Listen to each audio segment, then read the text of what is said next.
langit Samsudin Al-Bakir kondani sang Syekh Subakir ya sinebut sang Usman Aji miturut dawuh pangandikanipun Sultan Al-Babah kinen ngambali baleni para wali ingkang siar agami ing tanah Jawi. Nadyan Sultan Al-Babah wis andhupa cacahe 20.000 keluarga kene nyebar agama pungkasan ing tanah Jawa. Parandene Bakar tanpa karya, sirna larut tanpa kabar. Bocah kawis tinggal syok kering diri saukring gati menggih sang Subakir nedya layaran samudra nipih baita nerkang pinuju ngidul ngetan parani.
Setan preprayangan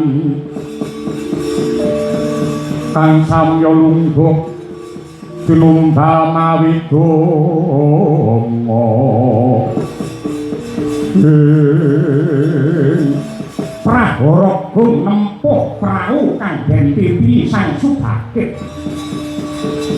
hanang dandres porang lisus mendung peteng bledek nyamber ilat kadet dilat lautan kaya ngajak bilahi sinau alun dinulung dening ombak mobak mabit kang prau ombak kumbul ing tengahing segara mangkono sang Syekh Subakir sigra pingkem netra kekawin ngeningake ponton dia nyambung rasa pring Gusti Allah ingkang Maha Kuwasa kalimai Gusti kang makarti sigra tombak Kyai Panjang de umbulake langit mledor swarane gawe giris kanthi nyebut asmaning pangeran tombak ya den sabetake segara banyuning samudra dadi sumisih nganan miring satemah dadi dalan mrih laju lampahe sang Subakir napakake sukuing tanah Jawa.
Iki untuk job dadakan neng MCC Karanganyar. Ayo do budal kabeh mumpung seragame anyar. Yen seragame anyar kok nganti ngantuk ora pekewo karo seragame. Ayo do budal para jin setan priprayangan ilu-ilu Banaspati. Ya.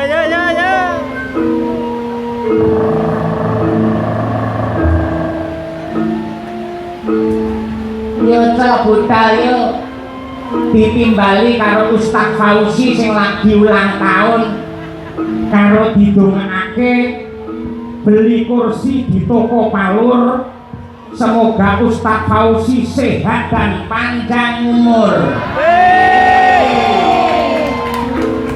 Beli kursi meja di Cangaan. Semoga Ustaz Fauzi dan keluarga selalu dalam keberkahan. Daun cemara hijau daunnya. Semoga Samira semakin jaya dan mendunia. Naik tronton menuju Surabaya. Semoga semua yang nonton banyak rezekinya. Beli kursi di dekat jembatan layang. Semoga Ustaz Fauzi tiap ulang tahun tetap nanggap wayang. Allahumma.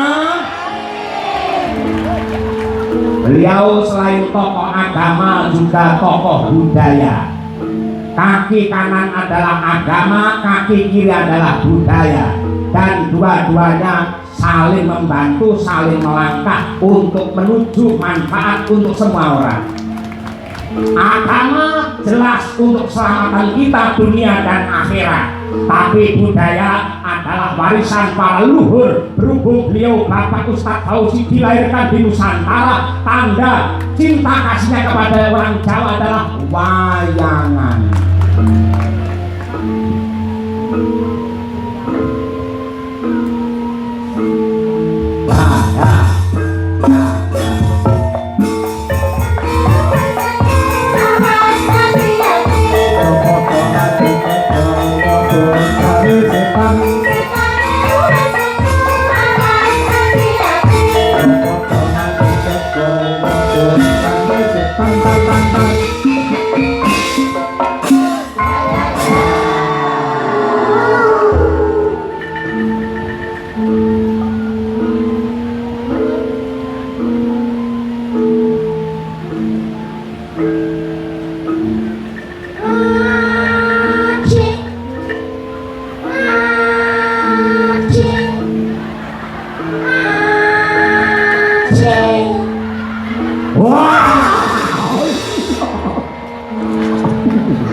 semuanya, kalau nonton wayang sampai selesai akan mendapatkan barokah.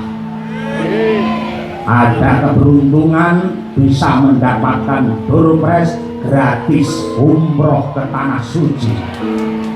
Tapi nanti kalau setelah liburan pulang, saya doakan tambah anaknya.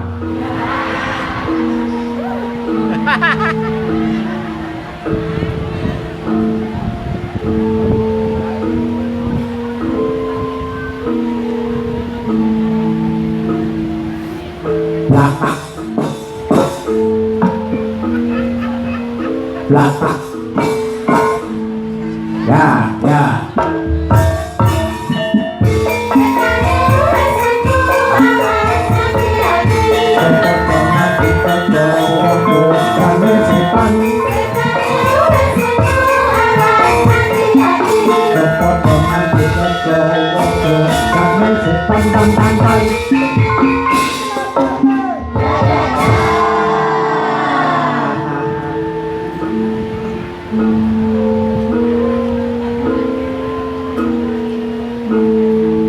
Sinden sakanane guyu bareng Cileru.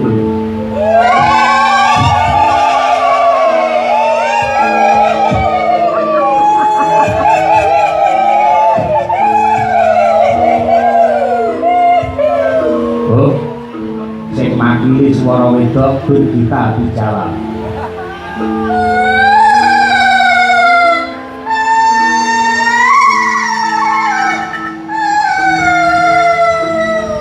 Hai,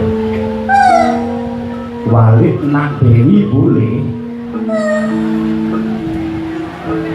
Tak nak lah, sukses Walid layu.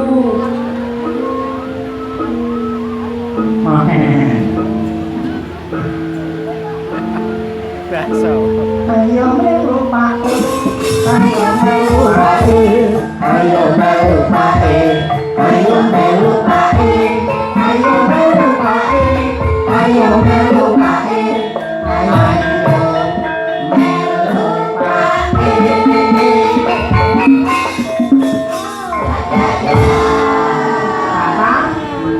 Papa, opo?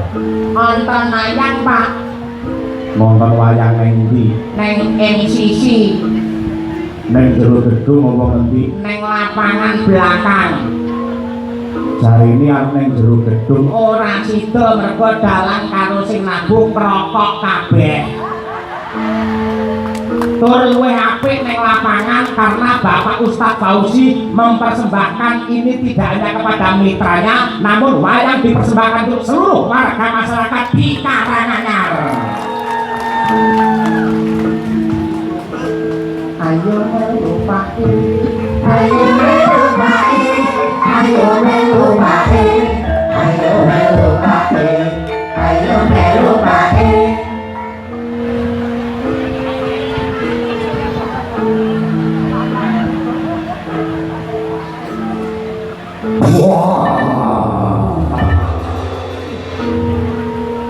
Saya dulu sebenarnya adalah jamaah Samira. Namun saya ke tanah suci tidak untuk beribadah, namun di sana saya membeli mas-masan, saya jual lagi di sini. Karena niat saya salah, akhirnya aku menjadi seperti ini. Kalau ingin selamat dan juga mabrur, kalau ke tanah suci bersama travel Samira, tetap menduni.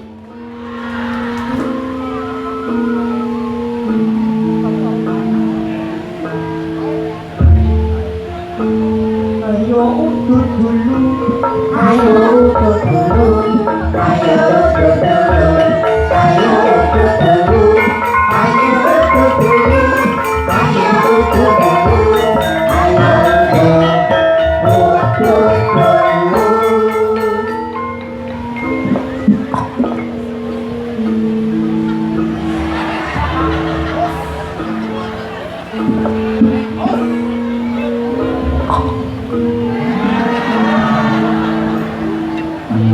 Nikmat sekali.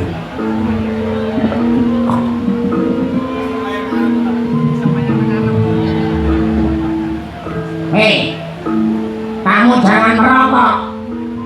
Loh, kamu biasanya merokok, kenapa malam ini tidak merokok? Karena istriku ikut di sini, jadi aku nggak berani merokok. Malam ini rasanya lama sekali ini nanti. Gak apa-apa, ayo merokok bareng sama aku. Aku nggak mau merokok sama kamu karena kalau aku pikir-pikir merokok itu kecuali merugikan kesehatan juga boros. Coba dipertimbangkan, rokokmu satu bungkus harganya berapa? 30.000. Nah, padahal satu hari kamu habis satu bungkus, kalau 30 hari berarti 900.000. Kalau kamu merokok 1 tahun, artinya kamu menghabiskan uang 10.800.000. Kalau kamu merokok 2 tahun, habismu 21.600.000. Uang 21 juta itu bisa untuk membeli kendaraan yang mahal dan mewah. Uang berapa? 21 juta. Kamu merokok apa tidak? Tidak merokok. Berarti kamu bisa punya kendaraan, bisa beli kendaraan baru. Tidak punya. Kamu merokok, aku merokok tidak punya, kamu tidak merokok tidak punya, maka dari itu merokoklah. Aku takut sama istriku. Kamu harus ingat, orang itu kalau merokok bisa mendapatkan penyakit paru-paru. Betul, tapi yang tidak merokok penyakitnya malah rupa-rupa. Survei membuktikan, ahli kedokteran, 25% orang Indonesia mati karena merokok. Berarti yang 75% mati karena tidak merokok. Maka dari itu merokoklah.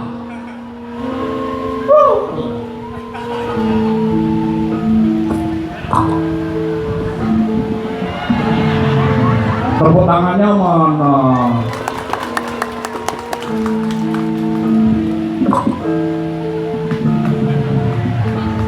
Ya pasti ada asapnya lah, ini selangnya semi.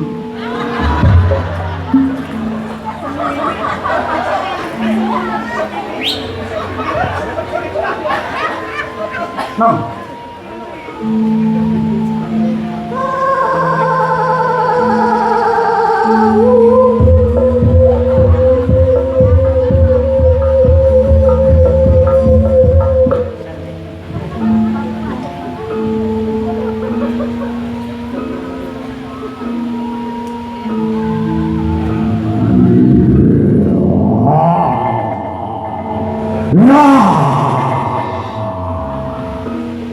ayo, yang jauh mendekat, yang dekat merapat. Nonton wayang serada, nonton wayang bareng Ustadz Fauzi. Sabar ngerti itu dorpris umroh ning tanah suci, amin.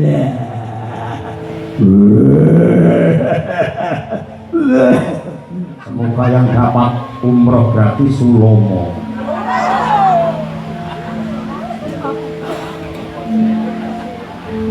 Salam besar.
Isikan kulingan limo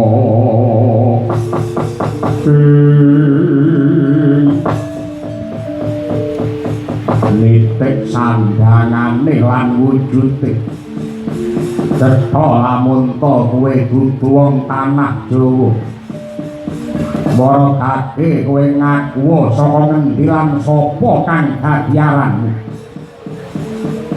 tambuh marang aku saka tanah Busra dene jenengku Syekh Sugakir iki ana wujudan sing tak katon tak ora iki bangsane apa iki bangsane Gandharwa iki bangsane Jin ingkang kajibah munggu ana ing tanah Jawa iki yen pancen kaya mangkono aku nyuwun idi pangilahmu Sugakir bakal sowan ana ing tanah Jawa srawung karo piyayi Jawa wis marambah makaping-kaping wong tanah Busra teka kene marang ngesruh marang ganggu gawe karo wong Jawa kula kang mangkono yen njaluk dawa umurmu kowe mulya kowe balya tekadku iki tulus sedyaku iki suci ora bakal ngajak marang Bilai mergo aku ngestokake gawe utusane pangeran ingkang pungkasan sing inti sarine sapa menungsa gelem nyambung talining silaturahim yen piye kono bakal diparingi berkah ingkang melimpah ruah ora perlu kakean bebangan janji ora minggat saka tanah Jawa rimah balungmu ilang nyawamu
Sang Seju Bakir nadyan kok den proyek nenggih Gandharwa ing tanah Jawa mangkono sigra megeng napas panubus asta anggegem wujute watu timbuh den bandemake ngenani para Gandharwa mbyariwan saka Pandulu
Kula pun Semar Badranaya inggih Wismaya ngaturaken kawilujengan. Inggih Kyai Wilujeng Kala anggen kula sowan. Dipun tepangaken kula saking tanah Busra nami kula pun Subakir. Katuran lenggah ingkang kanthi prayogi nggih Syekh. Lan wonten wigatos menapa ndika tebih saking tanah Busra. Kapareng rawuh wonten ing Gunung Tidar tengahing tanah Jawa mriki. Muka menawi boten wonten wigati bebasan nyidang rujak ing Cengkaluk cumengklungen daya-daya kepengin weruh jatining gati. Monggo ngaturi paring dawuh Syekh Subakir.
Wonten ing tanah Jawi wonten ing Gunung Tidar mriki bloko suta kemawon kula rumaos marem ningali kawontenaning tanah Jawi.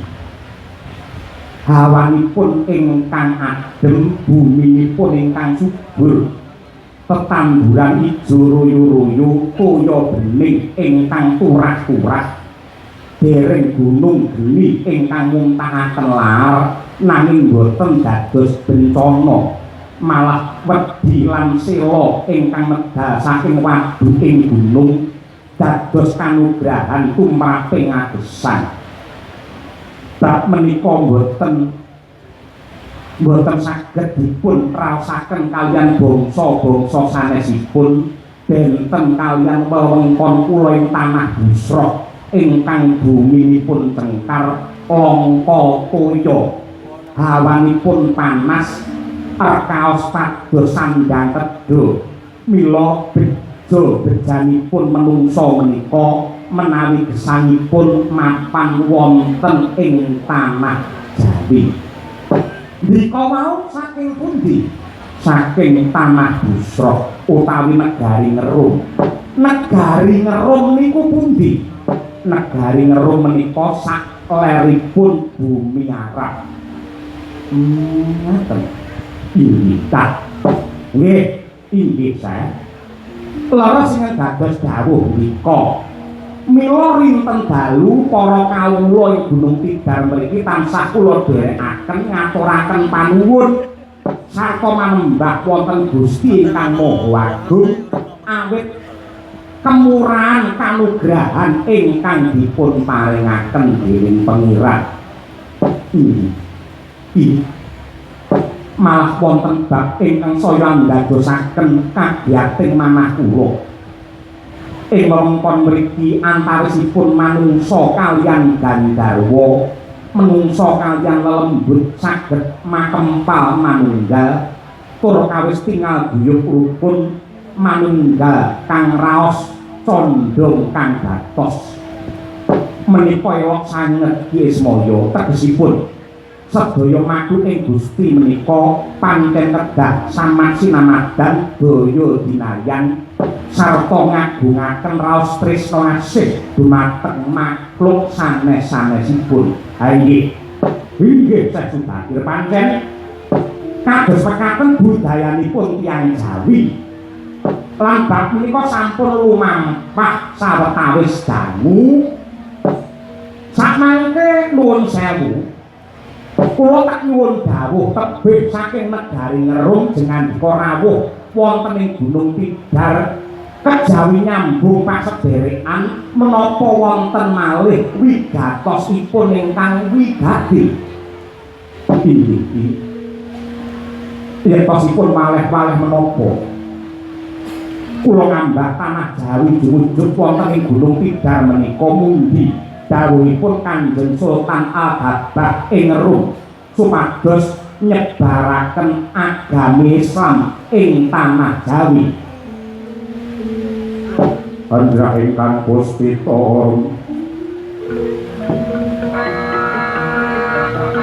kasliring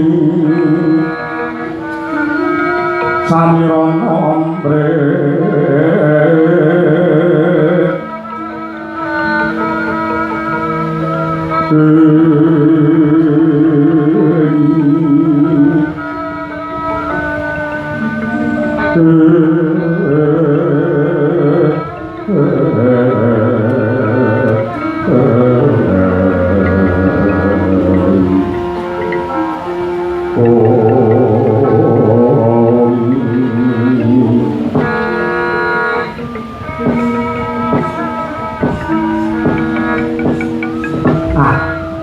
mangke rumiyin desa.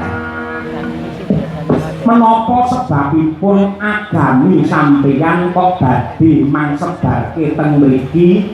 Mongko tiyang Jawa niku sampun gadah tata cara manembah piyambak, sampun gadah agami piyambak, naminipun agami kapitayan.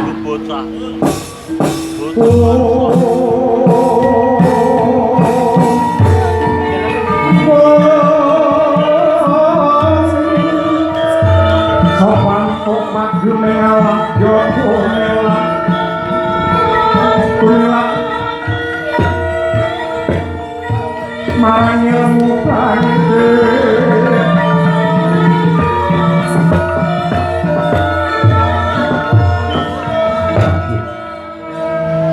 nuwun sewu Kyai Semar, menapa dipun kemarengaken kula nyuwun dawuh bab agama kapitayan menika. Agama kapitayan menika menapa lan cara sembahyanipun kados pundi? Nuwun sewu. Wong Jawa niku sampun gadah kapitayan lan tata cara nyembah kaliyan Gusti. Papan sembahyanipun tiyang mriki naminipun Sanggar. Dene ingkang dipun sembah nenggih Sanggang Kaya ingkang tetelotan kena kinaya ngapa. Saksane wong ibadah agama kapitayan iku dipérang dadi 5. Ingkang sepisan tulajeg tegese jumeneng kanthi tangan diunggahke lan rawuhake pangeran Sanggang Kaya ing rasa pangrasane manungsa. Tata cara nyembah ingkang angka kalih nenggih swadikep sakuse pangeran tetunggalan kaliyan ati banjur tangan loro dipapanake ana ing dada pener ngenati. Angka 3 tungkul tegesipun humpuk nyawang wonten ing bumi. Angka 4 tulapak lungguh timpuh. Dening kang pungkasan angka 5 tandem patrape sujud kaya bayi ingkang mapan wonten kandhutane ibu.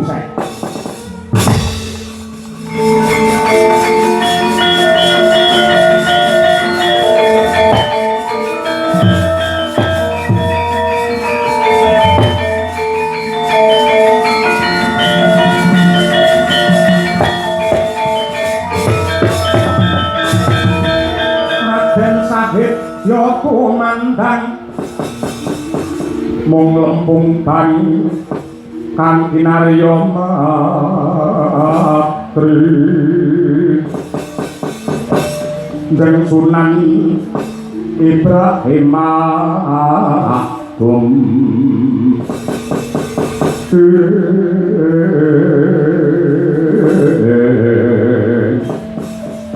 Aduh Kyai Semar ingkang sampun paduka dawuhaken magepokan kaliyan cacakane sembahyang menika yektosipun boten wonten benehipun kaliyan salatipun tiyang muslim. Tulajeg ingkang tegesipun jumeneng kanthi tangan diunggahke ngrawuhake pangeran wonten ing ngarsane manungsa. Lajeng swadikep sakuse pangeran tetunggalan ing ati banjur tangan loro dipapanake wonten ing dada. Tungkul bungkuk menika yen cara agami kula menika naminipun rupuk tulampak lungguh timpuh lan ugi tandem patrapipun kados tiyang suci tegesipun agama kapitayan tanah Jawa kaliyan agama Islam menika prasasat kaya tumbuh entuk tutup ya.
Lindung kata bumi kunjing kumalut kuntor kato subagen yen kowe pengen dawa umurmu kowe mulya ning bumi kelairanmu. Aja ganggu, aja musik katentremane wong Gunung Tidar lan tanah Jawa. Mangke rumiyin jenengan dika menika sinten pisanan? Lakno mripatmu jerengen bobokmu. Aku Gendruwo sing wasani Gunung Tidar kene jenengku kala sekti yogi sambe kono. Kowe tak kandhani tanah Jawa kene wis dadi papan dununge para gendruwo.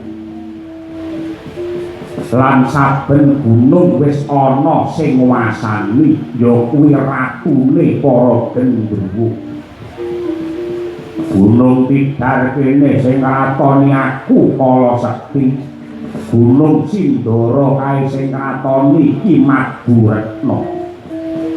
Gunung Sumbing iki Jaya Lela, Gunung Ungrungan iki Sidomukti, Gunung Merbabu iki Tropo, Gunung Kumbang iki Bansan, Gunung Kendeng iki Aji Dipo, Gunung Merapi iki Sapu Jagat, Gunung Kembar iki Bunder Nik.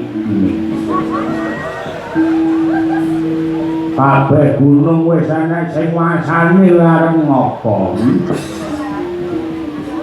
Mula yen kowe sembrono ning tanah Jawa, kowe bakal kebrawasan ora kurang 20.000 keluarga saka tanah Busra sing sirna margareng kanggo kawi wong Jawa.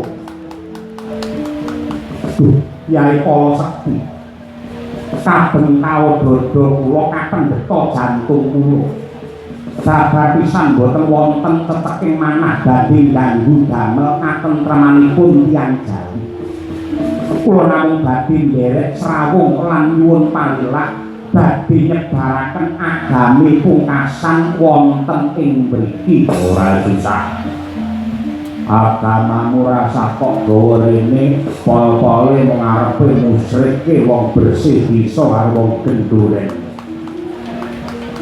Wong nganggap wayang mesti kok anggap sirik, kok anggap haram, ora seneng yen ngesuk karo budayane wong Jawa. Kowe mulya nuwun sewu. Dereng marang menawi kula dereng pikantuk dawuhipun Kyai Ismaya nekat Hyang Prabowo.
Saping awan susuh angin ngendi gone miwah kali ing kangkung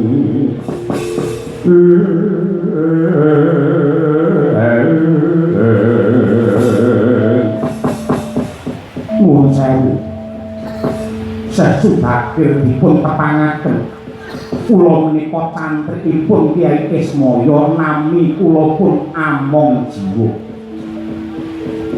Iya, sing do karepake kepiye pisan. Nyuwun pangapunten. Kula menika ugi nate mireng bab ajaran agami Islam. ning emanipun kathah piwucal utawi piwulan ingkang ganjel boten saged dipun tampi mawi akal. Contonipun kene menapa Nabi Ibrahim dipun perintah supados mbeleh putranipun piyambak, mongko anak menika kedahipun dipun tresnani lan dipun ayomi. Menapa boten wonten cara sanes kangge muji dumateng Nabi Ibrahim? Dados menggawe kula Islam menika agami ingkang boten saged dipun tampa mawi nalar.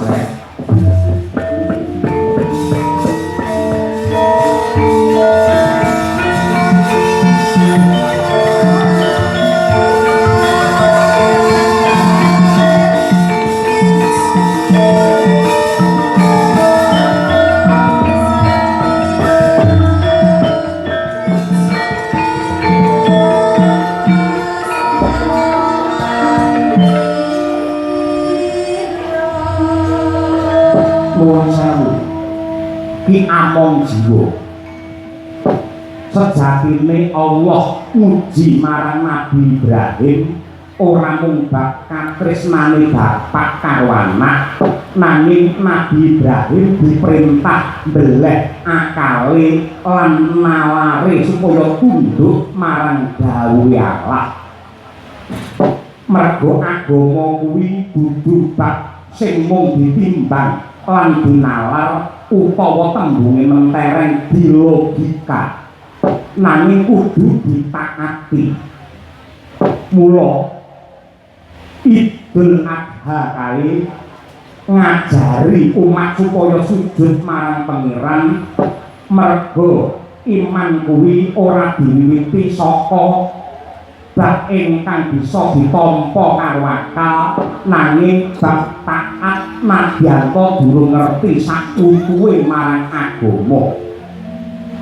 Maknane Idul Kurban ora nunggu akal lan pikirane sepakat, nanging nunggu iman sing kuat. Dadi yektine Idul Adha kuwi maknane ana patang pirangan, tegese ana papat sing baku. Ingkang sepisan ya kuwi Idul Adha ora mung bab mbeleh kewan, nanging mbeleh karo rasa sombong sing wasani ati lan pikirane manungsa.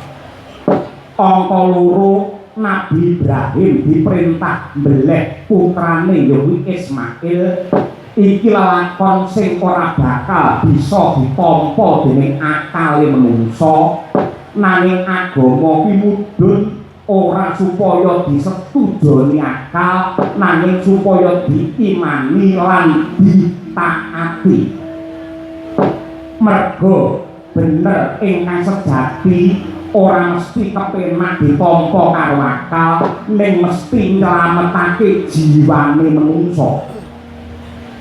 Angka 3, sapa manungsa sing nolak malah kepara nganggep perintahe Gusti Allah kuwi salah, mergo ora cocok karo pikirane, yektine kuwi padha karo Azazil nalika mbadal dawuh ora gelem sujud marang Gusti Allah, satemah disokke dadi makhluk sing ngasor derajate ingkang sinebut iblis.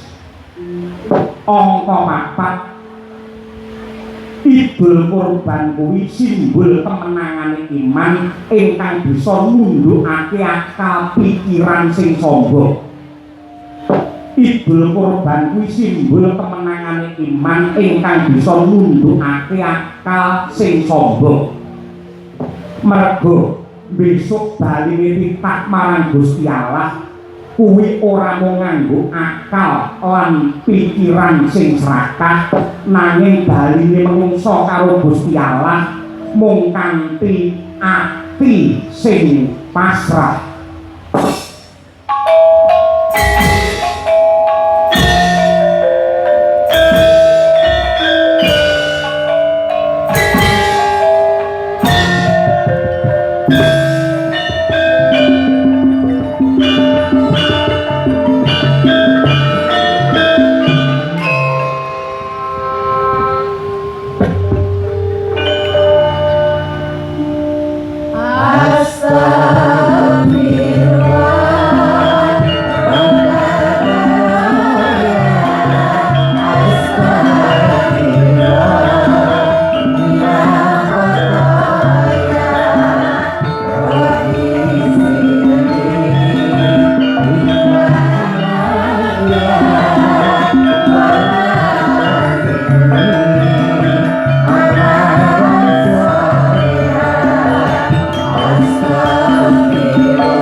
Yang pertama dan yang terutama, nyuwun tepuk tangan yang meriah untuk Ustadz Fauzi Wahyu Muntoro.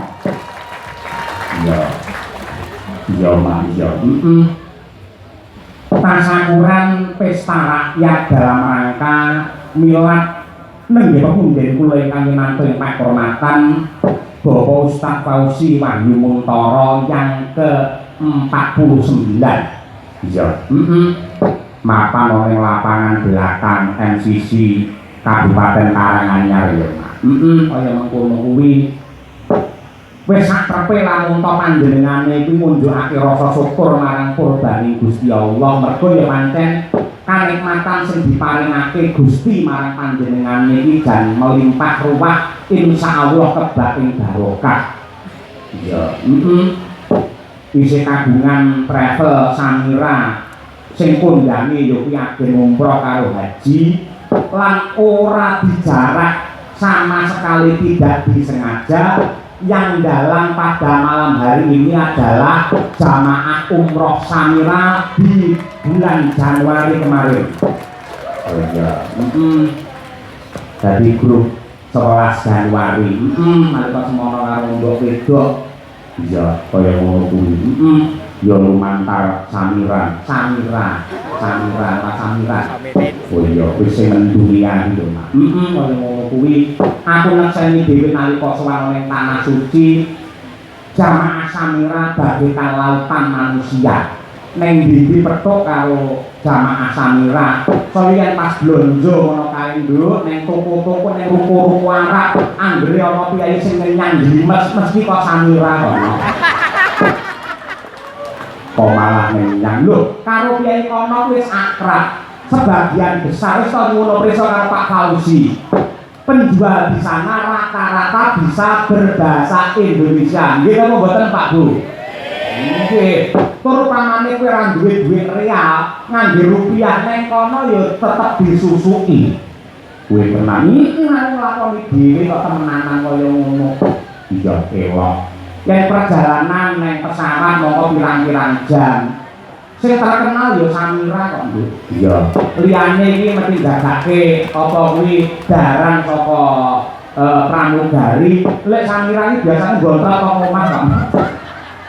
Lambe murah. Nek bisnis ngono kuwi lho. Iya, luar biasa. Elok tenan. Lan uga usaha perumahan PT Semesta Mulia bertasbih kuwi kagungane Pak Fauzi sing wis dihibahke marang putrane. Wah iya, ngono ya. Mula sing dirawuhake iki sangat luar biasa kejaba kepareng ngaturi rawuhipun Bapak Bupati Karanganyar karo Bapak Wakil Bupati. Iki Bapak Ustadz Fauzi Wahyu Muntoro sekalian Ibu Dr. Didi Dini Lukitasari. Ya. Ugi ngrawuhake para Punggawa ing Kabupaten Karanganyar, Pak Camat Karanganyar beserta jajarannya, ugi Majelis Karima dan juga jamaah Mabes dan kepala cabang Samira se-Indonesia dan mitra Samira, kurang lebih 20 kepala cabang travel umroh Samira hadir pada malam hari ini. Nganti kaya ngono kuwi. Mula kanthi pandonga utawa semboyan Samira tetep mendu. Iya. Ugi ngaturaken panuwun dumateng Bapak Murodhatma selaku koordinator wayang Nadyato dadaan nyatane bisa wilujeng sekolah lancar kaya mengkini lho Mas. Kaya mengkono matur nuwun Pak Murodhatma. Boten kata lumpen dumateng Bapak Kepala Desa Jati, Pak Lurah Cangaan dan warga masyarakat Manggis Cangaan Karanganyar yang telah memberi doa restu dan dukungan untuk acara pada malam hari ini. Iya. Nah, dengan kegiatan yang indah, Bapak Ustadz Fauzi Wahyu Muntoro mengajak seluruh tamu undangan yang rawuh untuk memanjatkan rasa syukur kepada Allah Ta'ala serta menikmati seni budaya wayang yang penuh makna. Karena setiap kisah dan lakon yang disajikan tidak hanya sekedar hiburan, namun juga mengandung pelajaran hidup dan nilai-nilai kebaikan. Dalam setiap lakon kita belajar tentang hakikat diri, kebijakan, dan keteguhan hati. Selain itu, wayang juga telah mendapatkan penghargaan dari UNESCO sebagai warisan budaya dunia tak benda yang seluruh warga masyarakat Indonesia mempunyai kewajiban untuk menjaga, merawat, dan melestarikan wayang. Maka sudah jelas dengan digelarnya wayang kulit pada malam hari ini membuktikan bahwa Ustadz Fauzi adalah promotor lestarinya budaya Indonesia wayang kulit. Kaya ngono kuwi ya, Mas. Pancen kaya ngono kuwi.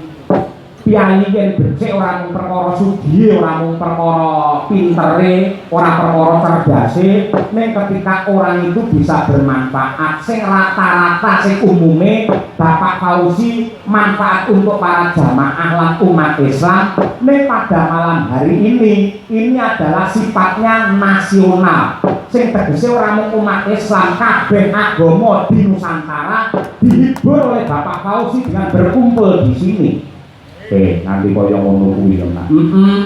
Mula didongake Bapak Ustadz Fauzi sekalian Ibu Dini, muga-muga tansah pinaringan panjang yuswa, pinaringan murah rezeki, rezeki yang melimpah ruah kebak barokah, putra putrinipun soleh lan solekah, setiap tahun tetap nanggap wayang Allahumma amin. Pun sing ngersanipun ngamini kagem panjenengan Pak Fauzi wayangan boten tau ngajeng. Iya, terima kasih. Tur bengi iki ya beda ya, Mak. Beda lakone ya lakon Islami. Lan uga iringane iki kebak selamatan sing teparan dadi waranggana sing adate iki lugas ngangge gelungan, namun pada malam hari ini menggunakan kerudung utawa mukena. Ya. Mergo ngerti lamun to rambut kuwi aurat ya. Yen anakku kae wis SMP kok ngangge kudung malah tak seneni kok no. Lho, kuwi apik lho, mak kudune wajibe kaya ngono mergo nutupi marang aurat. Rekmo rambut ki aurat. Anak SMP ngangge kudung kok malah kok seneni karepmu piye? Ya tak seneni wong anakku lanang kok no. Yo, muga-muga sinden-sinden sing ngangge kudung sing dikudungi ora mung mustakane tok ning nganti tekan atine lho, Mas. Amin. Aja nganti ketok ing dhuwur kudung sore malah warung. Sapa-sapa kena glak-glak. Iya. Terima kasih. Ono pelawake ono. Lah iki eloke meneh. Pelawake iki ya salah satu kiai yang sudah menyempurnakan ya kuwi rukun Islam. wis sempurna. Mergo wis tindak oleh tanah suci nenggih Bapak Haji Sumarbagyo Gareng Semarang. Wah, elok tenan. Ngono kuwi. Slendro Mas. Coba malang kekeke. Nggih nyegerke swasana men genti rasa slendro. Ha iya. Yen pelok terus ndak ora kaya wayang. Coba diaturake ya karo sing lentem ben madhep ngarepno. Ora ana nyawang bojone ayo. Oh biasane iki bengak-bengok jarak minong saiki meneng ayo. Ah, iki rasane suwi men ya. Mergo trompete kalah gede karo sore mau.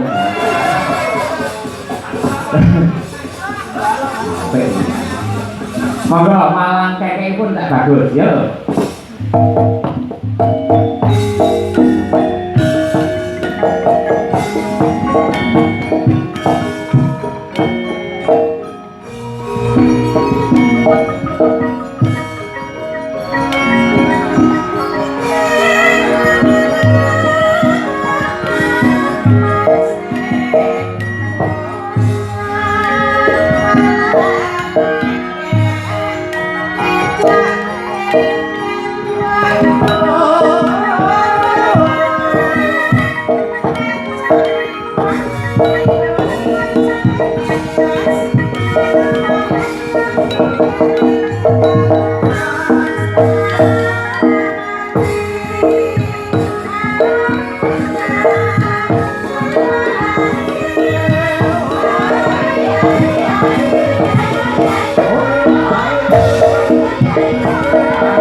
Nyuwun tepuk tangan untuk Pak Haji Gareng Semarang. Assalamualaikum warahmatullahi wabarakatuh. Waalaikumsalam warahmatullahi wabarakatuh. Mas Yoyo. Pripun mirsani kawontenaning ratri menika. Sedaya para warga dipun remenaken penggalipun merga sedekahe Bapak Pausi. Nggih. Nek belakang sebagai manusia, Mas. Nggih. Niki wong kula rada grogi. Perkarane Nggih mergo sering ditimbali kiai-kiai ning mlebu wilayah panggonan kaya ngeten iki lagi sepisan iki, Mas. jenengan pun saya lak nggih sampun berpredikat haji mestine lak nyenggoni yo nggih niki no. Nggih. Nggih nek wong jenenge menungso niku kandel tipis percaya dirinya. Nggih. Kadang nggih pede, kadang nggih ngedrop. Kose pamane jenengan ngedrop iki tak anggap salah. Sebabe Mergane wong saya karo panitia wis dilunasi sore mau. justru niku Kok iso? mergo pelunas niku rada goyah kula. Mergo wong niku yen pun disembadani nggih kudu sebodo nyambut garine. Hake wis ditampa kewajibane ya kudu ditindakake. Neng wong kula niku sing omah budal bismillah awaitune ibadah.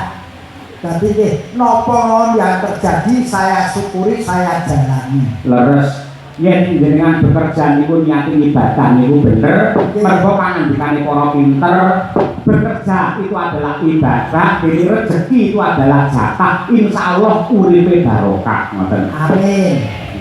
Nek kula nate protes Mas. Pripun? Dadi wong gesang teng donya niku miturut kula sing disebut takdir niku nggih kelahiran dan kematian. Kok saged? Yen bab rezeki niku nasib. Dadi enten wong ora gelem nyambut gawe terus kahanane ora ana apa-apa terus berdalih iki takdirku kuwi keliru. Kuwi nasibmu mergo nasibku sing gawe ya kowe dhewe. Ngoten lho Mas. Mula nuwun sewu, Tuhan tidak akan merubah nasib manusia ketika manusia itu sendiri tidak merubahnya. Niku sing kula narke. Niku. Mula kula rewangi kaya ngeten iki ngrubah nasib kula. Lah nggih kula nggumun ing atasipun haji, nyatane putrane ya wis mentas kabeh, wis palakrama kabeh. Kabeh do dandan cantik ganteng jenengan kok disuarani raine ngopo? Apa gunanya ganteng, apa gunanya cantik kalau tidak pakai rezeki? Yang penting itu sama dengannya Mas, sama dengannya yang didapat rezeki yang halal. Amin. Lu ngeten iki, lu wong ajeng ngarani napa mon terserah. Rezeki niku nggih nuwun sewu nggih Mas. Apapun profesimu, tekunilah dan syukurilah. Paling tidak, walaupun tidak membuat kamu kaya raya, paling tidak kamu akan mengerti arti hidup di dunia ini. Betul.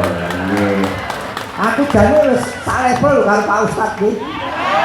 Kowe iki aja blaleng. Sak sampeyan sak aku bisa sak level karo Pak Fauzi. Lho, kok sik to. Guru iki ora kudu mulang ning papan panggonan kelas utawa madrasah ngono ki ora. Ning omah ku ya guru, Mas. Kok iso ning omah guru? Loh, guru tumraping keluarga khususnya anak-anak. Nggih. Ora usah apa ngekeki piwulang engko, ngekeki contoh sing apik kuwi ya guru. Betul, betul. Nggih. Lah aku kuwi mbuh aku iki. Ya aku anggere lunas kasus-kasus semua. Aku wis hafal anggar piye cerdas kaya sampean ngono kuwi mesti njaluk taun arep ditanggap meneh kuwi mesti. Lho aku ora njaluk ya cuma mengharap. Lho yen njaluk iki ana anu Mas ana lagune pemaksaan njaluk, pemaksaan iki yen mengharap kuwi ora maksa. Oh, nggih. Iki nuwun sewu iki om karo wong pinter iki kudu rada cerdas iki. Jadi sampean berharap mawon, ora njaluk. Nggih. Nuwun sewu umpamane kok ndur taun ngarep niki Pak Ustaz Fauzi lali kesupen mboten wayangan, lajeng kula njaluk Pak monggo wayangan terus wayangan tenan, sampean rame lho sumerga njaluk. Sik to, Pak Ustaz ya kagungan garwa. Nggih, Budi. Garwa kuwi mung tugase ngelingke sing kakung, yen sing kakung lali, garwane sing ngelingke. Kok terus nyampluk karo budine iki piye? Dikeno. Mosok Pak Ustaz ngundang aku ora katut. Nek wau budine sampun paring dawuh tenang mawon Mas Bareng. Insyaallah setiap tahun tetap wayangan, ning nuwun sewu wayangan klasik tanpa dagelan. Dene pangapunten Pak Ustaz. Miturut dawuhipun para pinisepuh wayangan tanpa gareng udan deres, Pak. Apa kowe terus diwani udan kok piye? Dikeno ana wong nganggur ra bojak kok. Aku ki siji tak pikir. Napa? Dadi iki tembung salah ning kaprah mula aku yo iki ana istilah milad. Nadyan artine ya ulang tahun, jane ulang tahun iki salah kaprah. Kok saged? Ulang tahun, tahun kok diulangi lah umure ora mundak-mundak to, Mas. Sing bener ulang tanggal dan bulan. Sing diulangi tanggal lan bulane yen taune mundak. Oh, ning kuwi salah kaprah. Salah kaprah. Lah terus ana sing nyebut sikat padat hut apa? Hari ulang tahun. Nah, kuwi cekakane cah PAUD. Oke, kok asline yo ngono kuwi yen sampean piye? yen aku ki ya dipaste karo keadaane. HUT. H itu hanya diperingati 1 tahun sekali. Cocok. Mergo yen 5 dina pisan kuwi weton. Wah, itu pasaran. Nah, Terus iki kudu diperhatikan. Umurnya bisa bertambah tapi juga bisa berkurang tergantung objek yang diulang tahuni. tegese piye kuwi? Yen benda mati tak bernyawa itu bertambah umurnya, tapi benda yang bernyawa kaya manusia ini umurnya berkurang mergo masing-masing orang punya takdir umur sendiri-sendiri. Terakhir T. Tetap harus disyukuri apa yang terjadi karena itu nikmat Allah Subhanahu wa taala. Lho iki religi. Mboten ngoten, sejatosipun ingkang salah kaprah niku mboten namung ulang tahun. Kathah jane. Nuwun sewu kados tembung lomba panjat pinang niku janjane salah kaprah. Ya, menawi Agustusan sak menika dening MUI panjat pinang niku tidak boleh, itu salah. Kok salah lho? Sing bener niku pinang panjat. Jadi wong wedok iki dipinang dhisik lagi di ngoten niku. Pertanyaane pinang iki tegese apa? Dipinang iki tegese dipek. Dipek kuwi resmi apa ora? Yo mestine resmi lho. Oh, mergo saiki akeh sing palsu e.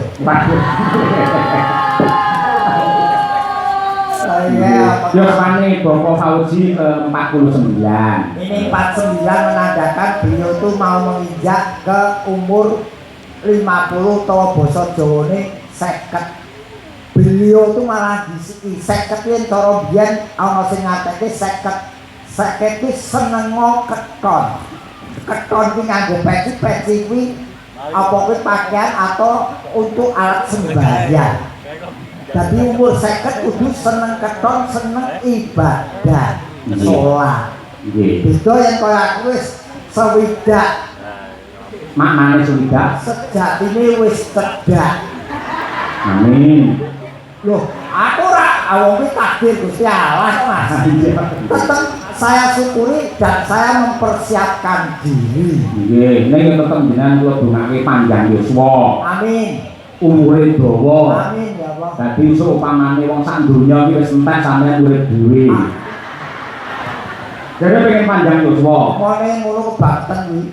Kowe nek urip dhewe kecil-kecil jajan kopi iki. Wong iki dodol ya wis mati. Nah, iya, sak mati ya. Nek umur beliau 49. Nggih. 4 itu 4 bidang yang beliau jalani. Beliau menjalankan 4 bidang. Apa saja? Agama, sosial, ekonomi, dan budaya. Wah, iki sing malah larang yo iki bareng. Larang piye wis mbok ketok barang kok. Ora tak ketok, tak longi. Ini 9. 9 itu doa kita bersama untuk beliau. Semoga bisa lancar semuanya. Gandeng dengan pintar menerjemahkan. Saniki per huruf nggih Ustaz Fauzi. FAUZI. Mas, yen sampean iso tegese sampean pancen dagelan peng-pengan pinter tenan. Mas, napa? Asma kinarya japa. Biyen tiyang sepuhipun Ustaz Fauzi jenenge iki nganggo mikir. Jenenge dawa apik kok mung Fauzi tok. Yo kabeh. Tak ngomong pinter ki kabeh. Lah malah nantang. Bapak Fauzi Wahyu Muntara. Ayo. Gandeng Idawa aja per huruf suku kata. Kowe golek ngirit lek ngono kuwi. Ngirit apa saiki bayare to padha wae kok. Wah, Ini per suku kata. Familiar beliau. Mudah bergaul karena beliau berpedoman banyak teman, banyak rezeki. Iya. Aja marang sing kedua Usianya 49 tahun saya. Lho kabeh ngerti baku. Lah, kowe ora tak tekake gak tak baleni. ZI Zikir, wirid, ibadah itu yang diutamakan. Wah, ini dalam rangka gue tambahan ini. Nah, iya. Ojo seneng dhisik isih enek batute. Mun Wahyu. Wah, ini sama tembung Wahid. Wahid nomor 1 yang diutamakan dalam hidup beliau adalah ibadah. Yuk yuswa tambah, mula pengalaman beliau juga bertambah. Mun iki aku anggap tekan mun iki bingung. Mun iki mergo tanggoku wis lunga suwe. Jenenge sapa? Mun Jainah. Mun iki mungkin mundut tontonan wayang kulit rikala ulang tahun. Orang mundut ya nanggap. Beda lek mundut ki tuku. Sik to. Nek kepengin iki lak ya nganggo donga to donga iki njaluke iki nyuwune nang sapa? Sialan. Lah iya mundut Gusti Allah. Ganteng kowe kancaku ya wis aku manut. Ora kancamu apa mbok jak? Toto gelar wayang kulit menika kanthi dalan Cahya Kuntini. Sapa jenenge? Kuntadi tak keprok kowe. Lho, ini apa tadi? Tadi. Oh, Kuntadi. Manggep Supini ya. Cahya Kuntadi. Terakhir roh. Roh ki rasa beliau kurang marem yen ora nganggo gareng saka Semarang. Kaya masa katut, gumun aku nyai pintere kaya ngono. Wah, nek pintere kok ngene ya mbok akusi ya. Mboten Bapak Ustaz Fauzi yektosipun dalu menika estu jujur Pak Bareng niki yektosipun badhe prei badhe istirahat karena benjang menika badhe akekoan putunipun kakung. Pangestunipun. Nek kok bengi iki tetep mangkat sebab apa? Ya ora akekoan. Ya wong ngene lho Mas, aku jroning melaksanakan gareng iki kejaba ora munafik. Tetap mencari nafkah. Ya. Tapi seperti beliau, kecuali mencari nafkah juga beribadah. Saya berusaha menggembirakan orang lain. Ingat, orang yang paling bahagia di dunia adalah orang yang bisa membahagiakan orang lain. Jadi, ngene ra masalah sesuk akekoan. Mau wae wis digawe mumet tok. Lah ngopo? Bagi daging ning masjid iki. Oh, sampeyan takmir ya? Ya alhamdulillah dipercaya ketua takmir. Waduh, pusing. Sebabe napa? Piye to? Idul Adha dina apa? Jumat. Rebo ki lagi entuk sapi siji wedhuse 7. Padahal aja manggon kuwi akeh mumet, Mas. Wis pengurus takon donga kabeh takon wiritan. Terus? Yo wiritan lho mburiku wiritan iki malah kene kok. Piye? Wedhus sapi. Ya donga lho, malah mandi. Lah iya. Lah kok alhamdulillah hari hanya bisa mendapatkan 4 sapi 25 ekor kambing. 4 sapi salah satunya sumbangan dari Gareng Semarang. Itu nanti yang aku bermantu loh. Tapi gue takon ngono lho. Takon apa? Lah mantu hubungannya apa? Wong akeh-akeh kowe mantu malah bati lho.